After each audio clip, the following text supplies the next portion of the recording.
Hey, what's up there, YouTubers? It's me again, Brian, aka Gamer55551, and I am back with a video review. For this review, I'm going to be taking a look at Pikmin 4, the latest entry in the Pikmin series for the Nintendo Switch. And if you're interested in any gameplay footage, I'll have a link down in the description down below, or you click on the card that will appear up on this video so you can watch this on YouTube. And for parents out there, it's worth pointing out that Pikmin 4 is rated E10s, ages 10 and up, or everyone 10 and up, by the ESRB rating system. So the Pikmin series, though has a following, never really caught the attention in the same way that Mario or Zelda or even Pokemon have, for example, though.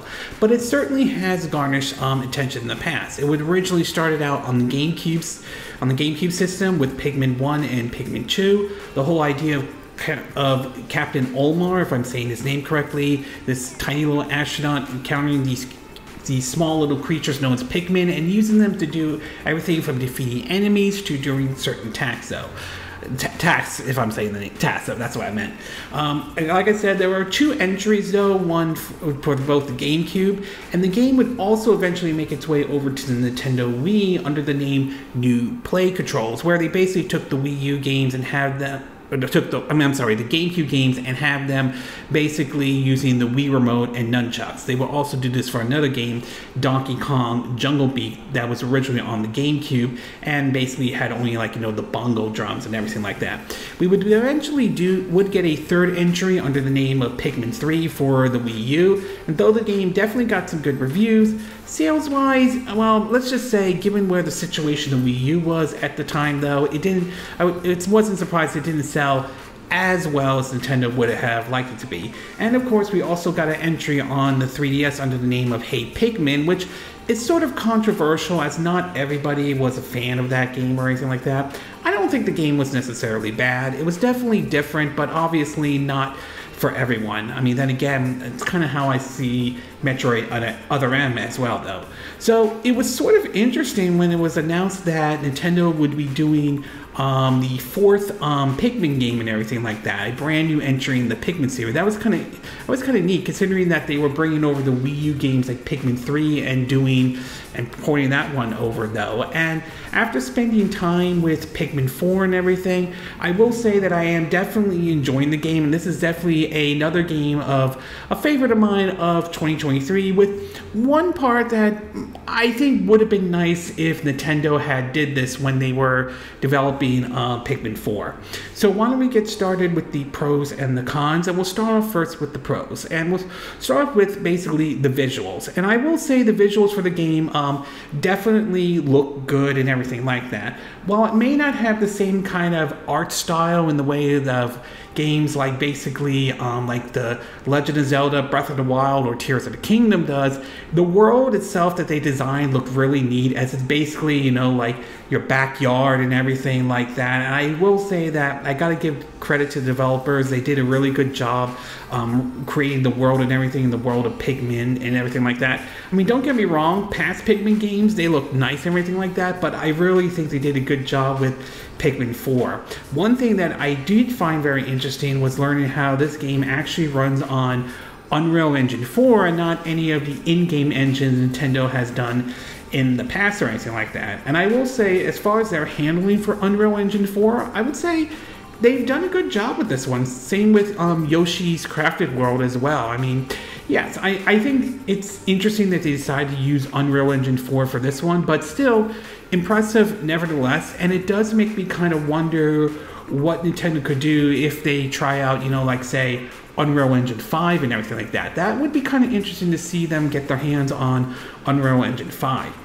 The next thing I do want to talk about is the gameplay, and for me, I found the gameplay to be fun and enjoyable, and I also felt like it was one of those games that came off as, or at least how I'm seeing it, easy to use but tough to master.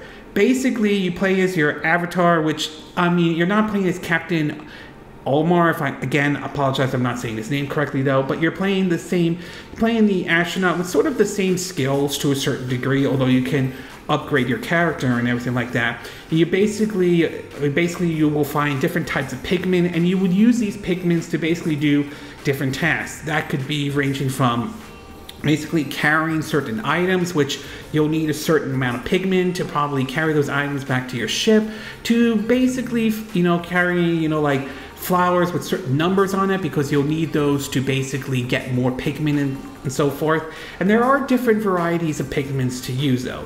You'll start off first with both red and yellow, and these kind of will come in handy, especially depending on the type of enemies you take on.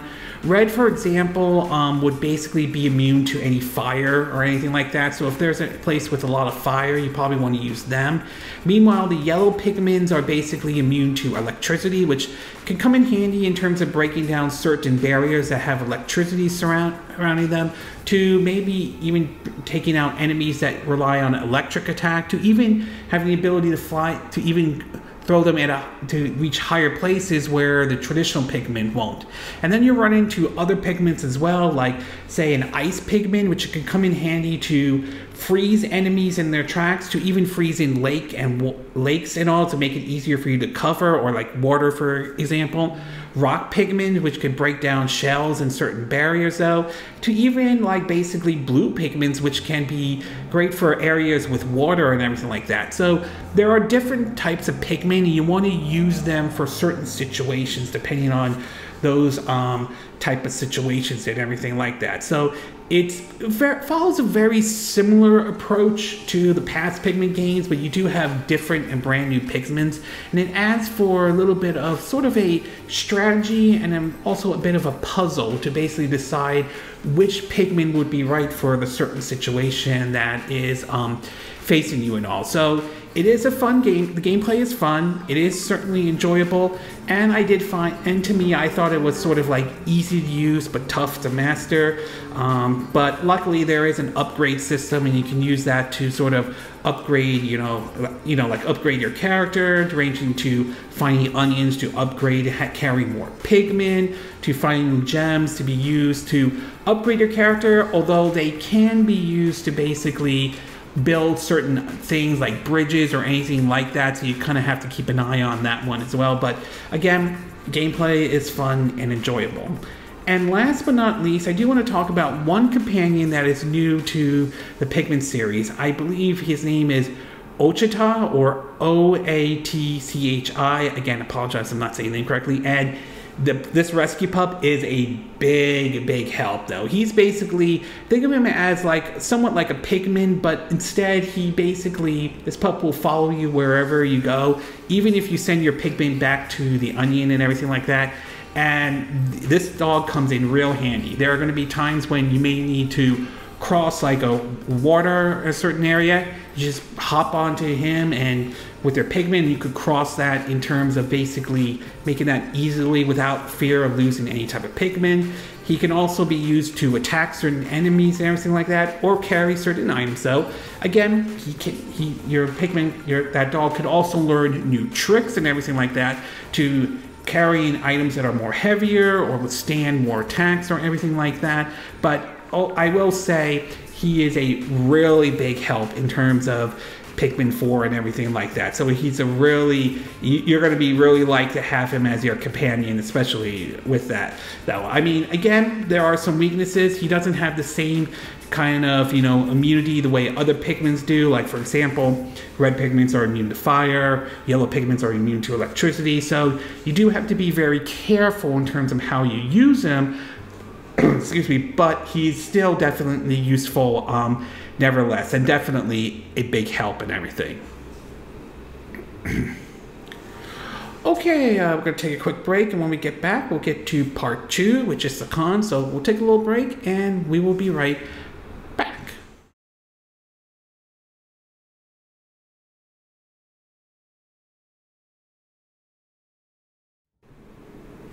Okay, and we are back with part 2 of my video review of Pikmin 4. So now that we get the pros, while we get started with the cons, and in all honesty though, there's only really one con I could think of in terms of my time with Pikmin 4 so far, and that has to do with the frame rate. Now, it is worth pointing out that Pikmin 4 runs at basically 30 frames per second though, and to me, that's not bad. That's not a huge deal. I'm not losing absolute sleep over it though. And for the majority of the time with me playing the game though, I found it even running at 30 frames per second, that was just fine. It didn't really ruin the experience or anything like that. I will, however, say though that while I didn't have an issue with the game running at 30 frames per second, I will admit that it would have been nice if Nintendo had basically made an effort to try to have it run at 60 frames per second, even if it was possible to offer a graphical option to lower the resolution to get the game running at 60 frames per second. I will admit that would have been nice, but like I said, it doesn't really ruin the experience or anything like that. It's just something that would have been great if they were able to add that into Pikmin 4 and everything like that. But again, it runs fine at 30 frames per second, but as I said, I would have liked to have it run at 60 frames per second if that was possible and all.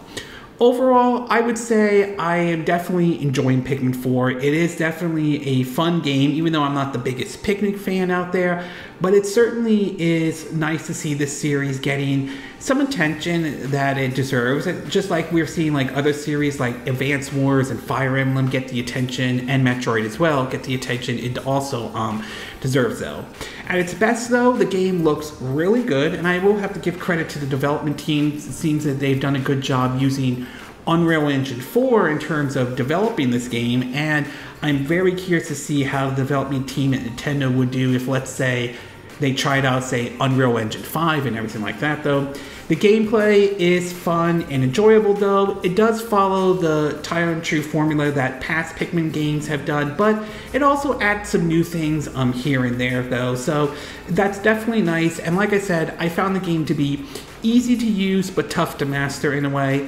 And finally, like I said, I think the rescue pup they have, again, Oatchi, I think he's a really big help and can be extremely helpful in certain situations during your time with playing on Pikmin 4. At its worst, however, I will say that it would have been nice if they had the game running at 60 frames per second, though. I mean, don't get me wrong, like I said, I thought it was fine running at 30 frames per second. I didn't see really any major issues or anything like that. But like I said, it would have been nice if they could have gotten this game running at 60 frames per second. That would have been really great if they could do that. But in either case, I still enjoy Pikmin 4. I still think it's a fun game. I still think it's worth picking up, especially if you enjoy the past Pikmin entries though. There's no doubt in my mind Nintendo will probably do a Pikmin 5 or anything like that. But if that does happen, I would say most likely expect for it to be released on, say, the Switch successor. If that happens though. So yeah, I would definitely be down with the Pikmin 5, although I am curious to see what kind of direction they would go if a Pikmin 5 does happen and all. And I certainly would be open to seeing Nintendo maybe revive some of their older IPs to get another shot. I mean, seriously, Nintendo, why not give Kid Icarus Uprising or Earthbound another chance at everything like that? But in either case, fans of past Pikmin games will definitely like Pikmin 4. And I will say, if you haven't tried a Pikmin game before, give Pikmin 4 a shot, though. And plus, the fact that the game does have a demo, so you could try it out on the Nintendo eShop, and any progress you made in the demo will be carried over to the full game should you decide to get it. So that's definitely a plus. So, but in either case, I definitely enjoyed Pikmin 4 and all. Okay, this concludes my review of Pikmin 4 for the Nintendo Switch. And again, these are my opinion. What are yours? What are your thoughts about Pikmin 4? Have you tried the game out yet? Have you at least tried the demo out though? Do you enjoy the Pikmin series in general? Do you like some of the gameplay some mechanics that they put into the game though? Do you think the rescue pup is a big help? Are you okay with the game running at 30 frames per second, or would you have liked to see the game run at 60 frames per second though? Do you think they should do a Pikmin 5 in any way? Do you agree with what I said in this video? Do you disagree? Do you have a difference of opinion? As always, sound off in the comment section below. Let me know what you think. And if you do like this video, I hope you hit the like button. I would appreciate it. And I hope you do subscribe to my YouTube channel. If you do, make sure you hit the bell icon for notifications of any new videos I put up. Also, feel free to share this video if you want to, and feel free to donate to my channel if you like. You could do it through PayPal Me, or Patreon, or Steam Labs. Links will be in the description of this video, assuming you watch this on YouTube. And I will see you again next time when I do another video. Hopefully that'll be soon. Until then, from Southern California, I wish you all a good day then. Bye!